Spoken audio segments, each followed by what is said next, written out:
भी चाहिए। अब मिनरल्स कहाँ पे प्रेजेंट है? मिनरल्स प्रेजेंट है सॉइल में, ठीक है ना। Stem, leaves and this one is the roots है, ठीक है, ये रूट है। अब हो क्या रहा है यहाँ पे, सॉइल में मिनरल्स हैं, वैसे मिनरल्स रूट्स में भी होते हैं, ध्यान देना अच्छी तरह से। पर मिनरल सॉइल में कम होते हैं और रूट में ज़्यादा होते हैं। ये इंपॉर्टेंट पॉइंट ध्यान में रखना है एनसीईआरटी का। सॉइल में कंपैरेटिव टू रूट मिनरल कम होते हैं, ठीक है। अब ये जो रूट्स है, रूट में इपिडर्मिस है, कॉर्टेक्स है, एंडोडर्मिस है, ये सारी चीज़ें हमने देखी हैं। तो जो रूट में एंडोडर्मिस है, हम यहाँ पे एक फिगर निकाल लेते हैं। ये इपिडर्मिस हो गया रूट का, और ये हो गया रूट हेयर।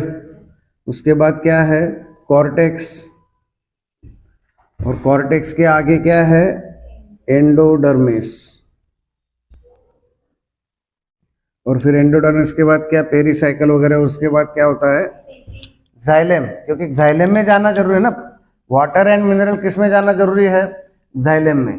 तो सॉइल में से मिनरल आएंगे रूट हेयर में, रूट हेयर में से मिनरल आगे जाएंगे, वो सिम्प्लास्ट एपोप्लास्ट पाथवे से रूट हेयर जाएंगे जाइलेम तक। और वो कैसे जाएंगे, तो यहाँ पर हमें ऑलरेडी पता है कि सॉइल में मिनरल्स कम है, रूट में ज़्यादा है।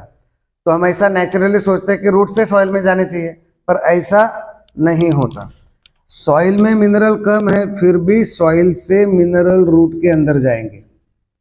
Mineral will enter from soil to root.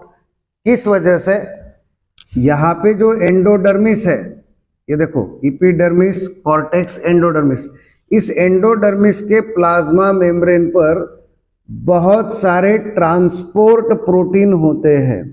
हम यहाँ पे फिगर में इस तरह से दिखा देंगे। These are the transport proteins on the plasma membrane of endodermis. Endodermis के प्लाज्मा मेम्ब्रेन पे बहुत सारे ट्रांसपोर्ट प्रोटीन हैं जो चेकपोस्ट का काम करते हैं, या पासपोर्ट का काम करते हैं, या कंट्रोल पॉइंट्स का काम करते हैं। चेक पॉइंट, कंट्रोल पॉइंट, हम ये क्यों बोल रहे हैं, ये प्लाज्मा मेम्ब्रेन के ये जो ट्रांसपोर्ट प्रोटीन है, ये डिसाइड करेंगे किस सोल्यूट को अंदर भेजना है और किसको नहीं भेजना है।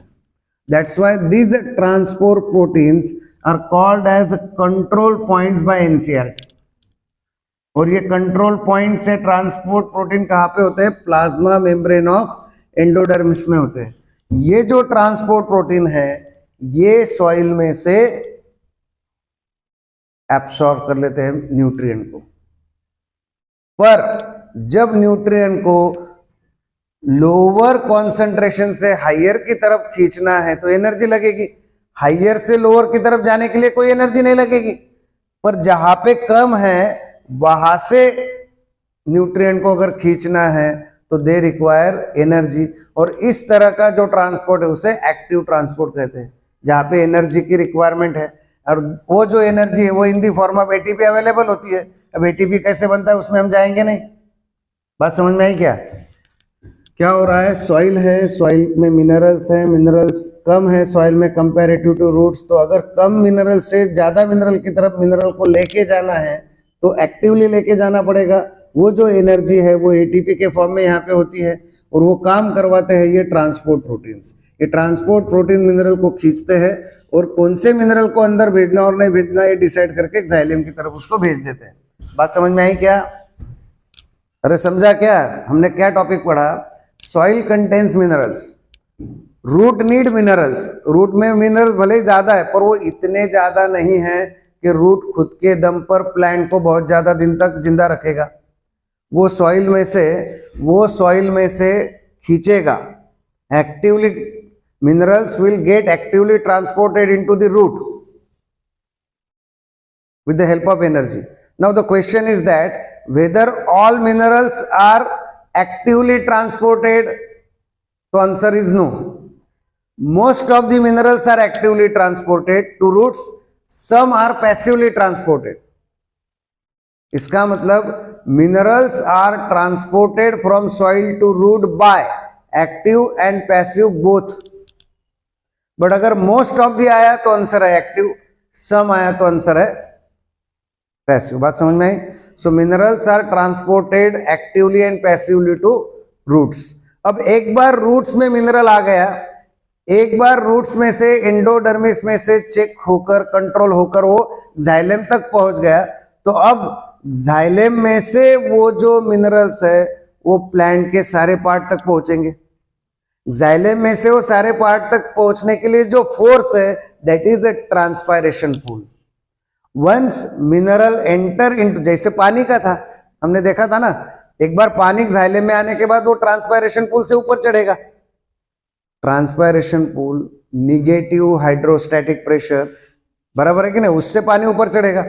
वैसे ही मिनरल्स जो है, मिनरल्स एक बार जाइलम में पहुंच गए तो ट्रांसपायरेशन पूल से मिनरल अपवर्ड तक पहुंच जाएंगे. और जाइलम की खासियत है, xylem transports material only in one direction, upward movement, unidirectional movement of water as well as unidirectional movement of minerals.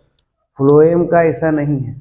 Phloem जो फूड मटेरियल ट्रांसपोर्ट करने वाला है उसकी बाय डायरेक्शनल मूवमेंट है, और जाइलम की जो मूवमेंट है वो कैसी है? यूनिडायरेक्शनल मूवमेंट है. क्या आपको ये बात समझ में आई? हाँ, हम एनसीईआरटी के लाइंस पढ़ेंगे.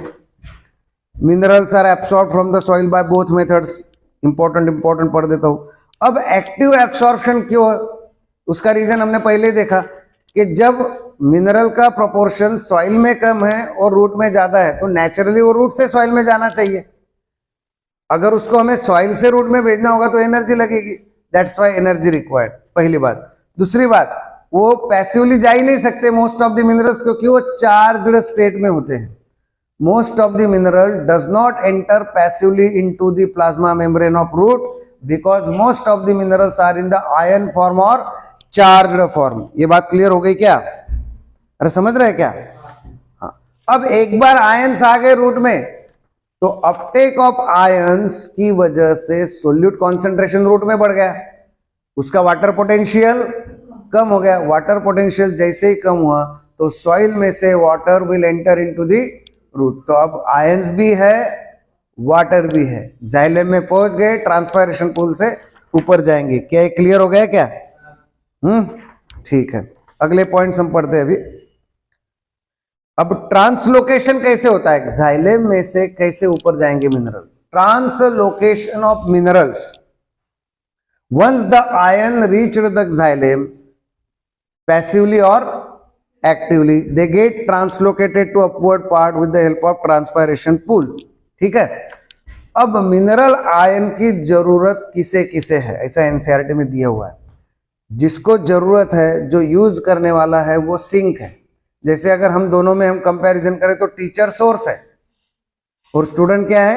सिंक है. टीचर नॉलेज का प्रोड्यूसर है और स्टूडेंट नॉलेज को कंज्यूम करने वाले हैं. तो सोर्स एंड सिंक. बात समझ में आई? जाइलम में ओनली वन डायरेक्शन होता है, फ्लोएम में बाय डायरेक्शनल होता है. एक्चुअली अगर टीचर स्टूडेंट पढ़ेंगे तो बाय डायरेक्शनल होना चाहिए. Source and sink. सोर्स यानी जो पैदा करेगा, प्रोड्यूस करेगा, वो सोर्स. सिंक यानी जो यूज करेगा वो सिंक. क्लियर हो गया क्या? अब how minerals are translocated into the plant upward movement में. तो चीप सिंक कौन कौन से, कहां पे हमें मिनरल पहुंचाना है? तो सबसे इंपॉर्टेंट बात पहले, सारे अपाइकल मेरिस्टेम्स जो ग्रोइंग पॉइंट्स है उन्हें मिनरल्स लगने वाले हैं. जो यंग लीफ है उन्हें मिनरल लगेंगे, सीड है उसे मिनरल लगेंगे. क्लियर हो रहा है क्या?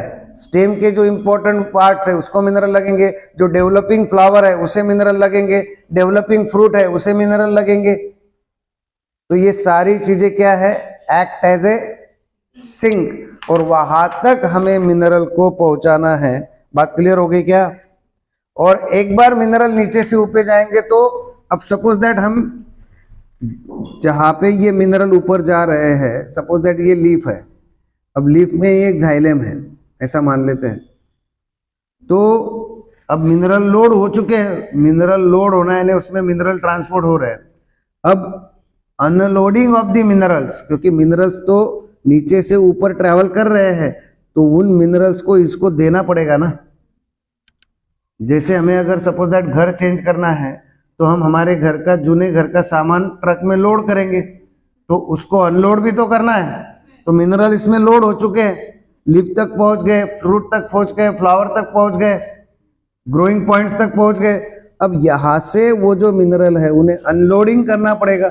अनलोडिंग कहां पे होगी? When endings. कहां पे होगी?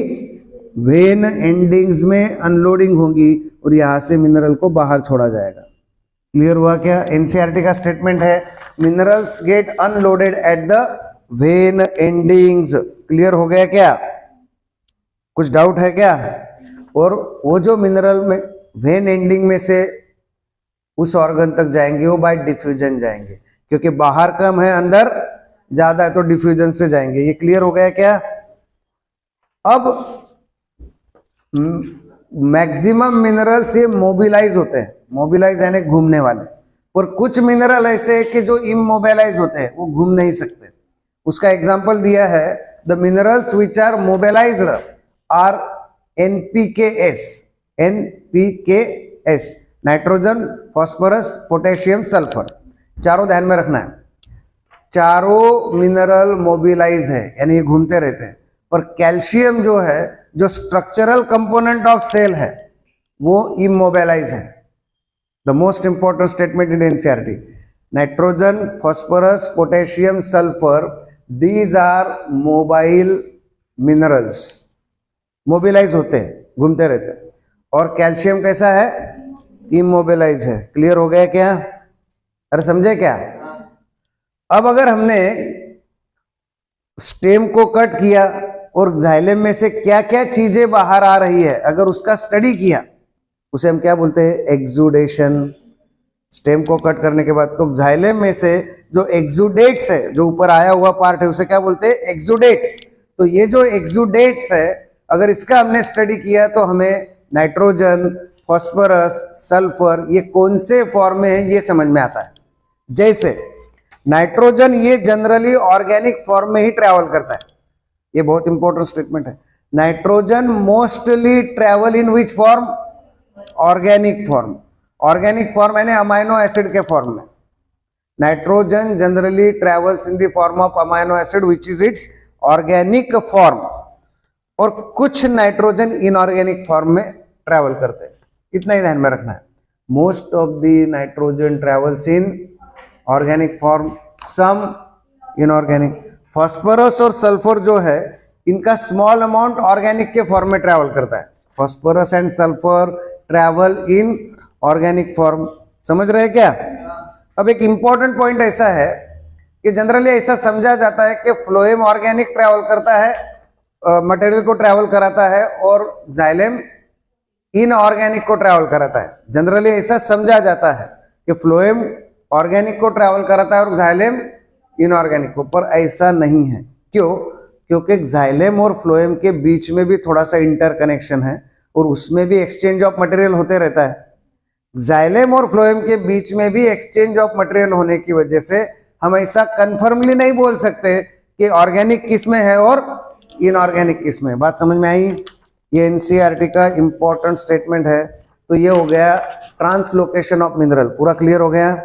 मिनरल का समझा। अभी फ्लोएम को हम देखेंगे, अच्छी तरह से समझेंगे कि फ्लोएम का ट्रांसलोकेशन कैसे होता है, यानी फूड का translocation of food inside the phloem. This is last topic of this chapter. और कल के लेक्चर में हम फिर से एक बार उसको रिवाइज करेंगे, उसमें सोल्यूट पोटेंशियल वगैरह भी स्टडी कर लेंगे, यानी कल हमारा टॉपिक फाइनली डिस्कस होकर रेडी हो जाएगा। कल हम इसके एमसीक्यूज भी डिस्कस करेंगे, ठीक है ना?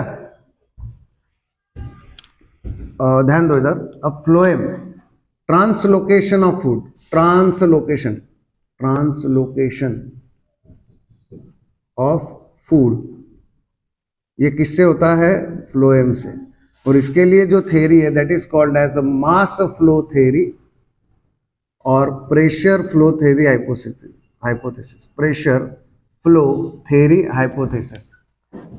अब how food get transported in the plant. तो सबसे पहले ध्यान में ये रखना है कि सपोज दैट ये स्टेम है, ये नीचे वाला क्या है, रूट है, और ऊपर लीव्स है सपोज दैट, ठीक है ना, ये लीव्स है। अब सबसे इंपॉर्टेंट बात क्या है कि फोटोसिंथेसिस लीव्स कराते हैं, तो फूड किस में प्रोड्यूस होगा, लीव्स में। तो actually main source of food कौन है, लीव्स। ये जो लीव्स है, लीफ जो है, इसमें होता है फोटोसिंथेसिस। फोटोसिंथेसिस में बनती है शुगर या ग्लूकोज। शुगर ये जो है, ये जनरली ट्रांसपोर्ट नहीं होती, शुगर का कन्वर्शन सुक्रोज में करना पड़ता है, तो वहां पे सुक्रोज में कन्वर्शन भी होगा। सुक्रोज ये डाइसैकेराइड है, डाइसैकेराइड, ध्यान में रखना है। तो जो भी फूड ट्रांसपोर्ट होता है फ्लोएम में, वो जनरली किसके फॉर्म में होता है, सुक्रोज के फॉर्म में होता है। Important question, food generally transported in which form, sucrose. अब सोर्स कौन है यहां पे, लीफ ये सोर्स है। यहां से क्या होगा, अलग अलग पार्ट में रूट तक ये फूड जाएगा। ये एक बात हो गई, बराबर है कि नहीं, लीफ से रूट तक जाना, यानी ये क्या हो गया, रूट क्या हो गया, सिंक, और सोर्स क्या है, लीफ। पर अब थोड़ा सा चेंज करके देखते हैं कि प्लांट नया नया ग्रो हो रहा है और अभी तक लीफ बना ही नहीं है, बर्ड बना है, बर्ड, लीफ बर्ड बना है। तो लीफ बर्ड पूरी तरह से फोटोसिंथेसिस नहीं कर पाता, तो इस केस में क्या होगा, अभी उसको फूड की जरूरत है, लीफ बर्ड को फूड की जरूरत है, तो अब वो सिंक के हिसाब से काम करेगा। Leaf bud will act as a sink, और रूट में से वो फूड आगे लेगा। तो यहां पे रूट हो गया सोर्स और बर्ड हो गया सिंक। तो इसका मतलब ऐसा है कि सोर्स और सिंक ये वेरिएबल हो सकते हैं depending on the need, and that's why it is said that it is by directional movement. जैसे ऊपर से रूट में फूड आ रहा है, वैसे नीचे से ऊपर भी जा सकता है। That's why the movement of food inside phloem is always bidirectional. तो source and sink are variable depending on the need. Clear हुआ क्या, यहां पे कोई तकलीफ, समझ रहे क्या। अब लीफ में अब ये समझते हैं कि कैसे लोडिंग अनलोडिंग होता है, यहां पर भी ट्रांसलोकेशन कैसे होता है वो समझते हैं, अच्छी तरह से ध्यान दो। Pressure flow and mass flow hypothesis हम इमीडिएटली स्टार्ट करेंगे। अब हमारे पास ये सोर्स है, सपोज दैट लीफ है, ये हो गया सोर्स। हम यहां पे ले लेते हैं सिंक, जो यूज करने वाला है, ठीक है, सोर्स एंड सिंक, ध्यान दो जरा अच्छी तरह से, source and sink.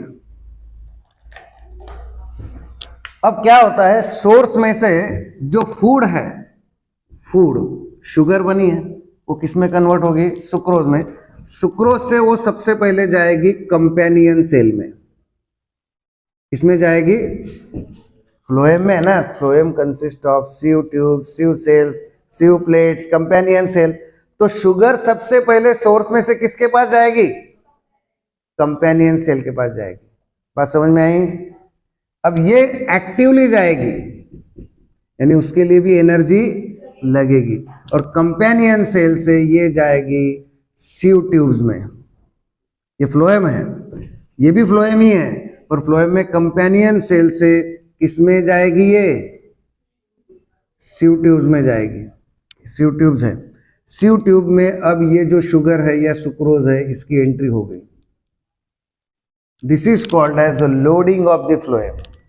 Entry of sucrose into the phloem from source, entry of sucrose into the sieve tube of phloem from source through companion cell, entry of sucrose or food into the sieve tube of the phloem from source through companion cell is called as loading of the phloem.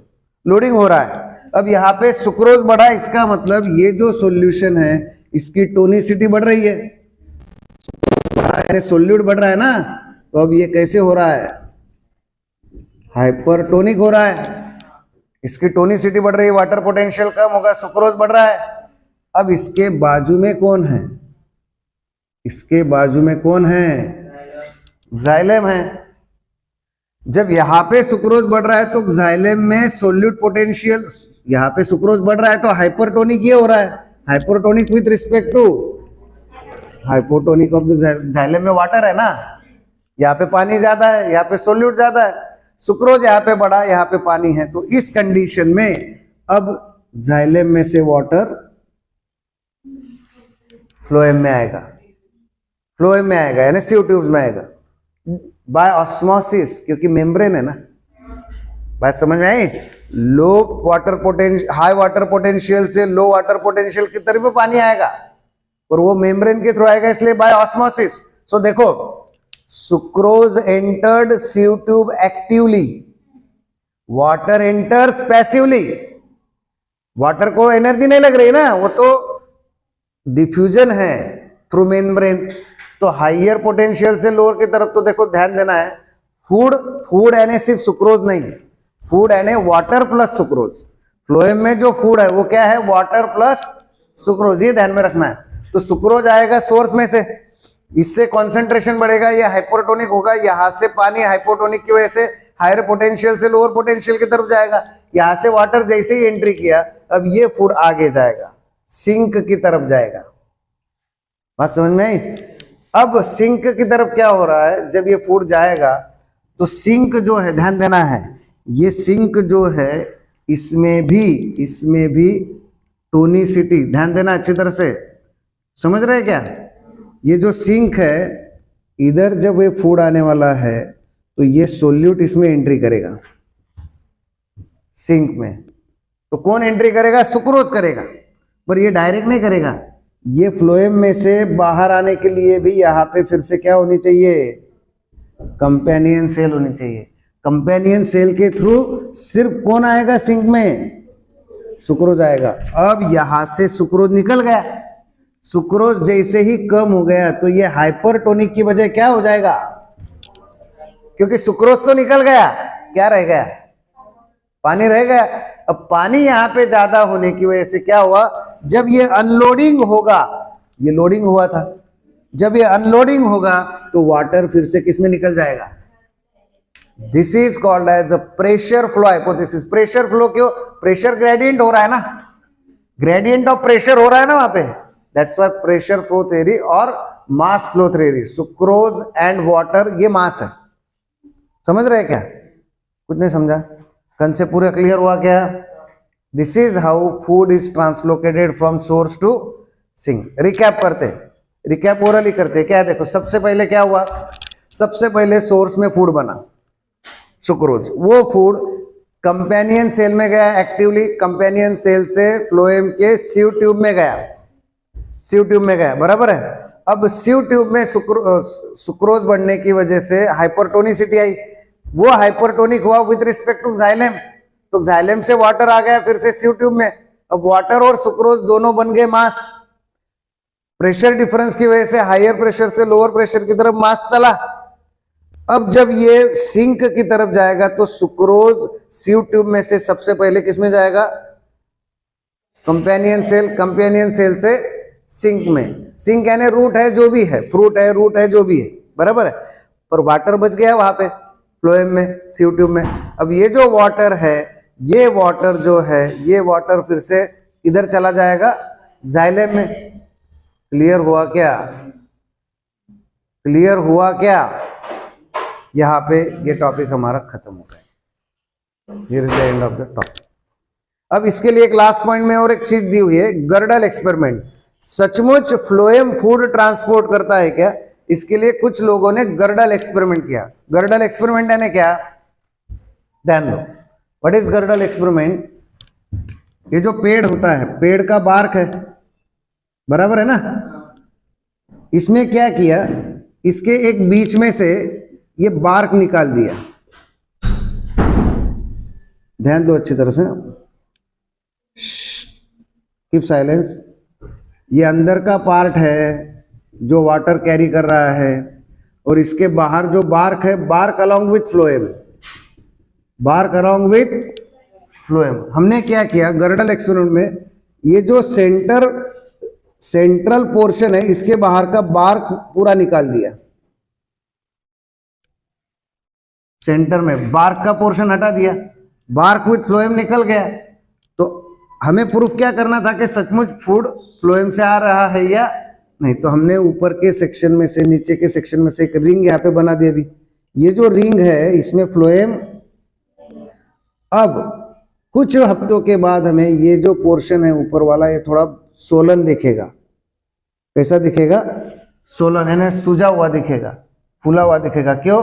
क्योंकि ऊपर phloem है, phloem से food नीचे आ रहा है और वो continue आगे जा रहा है क्या, तो ये कुछ दिनों के बाद ये डैमेज हो जाएगा और यहाँ पे हमें सुक्रोज दिखाई देता है। This is called as girdle experiment. समझ में आई बात? Girdle ring experiment. नहीं समझा? हमने क्या किया, ये देखो ध्यान दो इधर। हमने ये पूरा स्टेम कंसीडर कर लिया, ये बार्क है बाहर वाला, सेंट्रल पार्ट में पूरा जाइलम है। अरे वुड हमने देखा है ना, बार्क वुड वगैरह सॉफ्ट वुड, तो जाइलम का पार्ट है, उसके बाहर बार्क में फ्लोएम होता है। तो हमने बार्क क्या किया, हमने बार्क निकाल दिया। सपोज दैट हमने ये बार्क निकाल दिया, ऊपर है नीचे है और बीच में सिर्फ एक रिंग है जिसमें क्या नहीं है, फ्लोएम नहीं है। अब कुछ हफ्तों के बाद क्या होगा, ऊपर जो फ्लोएम है उससे फूड नीचे आएगा, बराबर है, और वो जो फूड आएगा तो उसको जाने के लिए कई जगह है क्या, तो वही जमा होगा, वो उसकी वजह से वो पोर्शन क्या होगा, स्वेल होगा, हमें दिखाई देगा वो बराबर।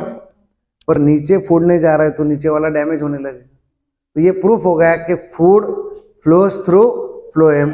और इस एक्सपेरिमेंट में ऐसे ध्यान में आ रहा है कि फूड यूनिडायरेक्शनल में जा रहा है, वो जाता बाय डायरेक्शनल है, पर इस एक्सपेरिमेंट की वजह से फूड कौन से डायरेक्शन में जा रहा है, सिर्फ वन डायरेक्शन में। ये बात क्लियर हो गई। And here is the end of the topic transport in plant, but still we are having some confusions. Tomorrow we will discuss everything lastly, ठीक है, और एमसीक्यू भी ये करेंगे। इसके नोट्स में तुम्हें आज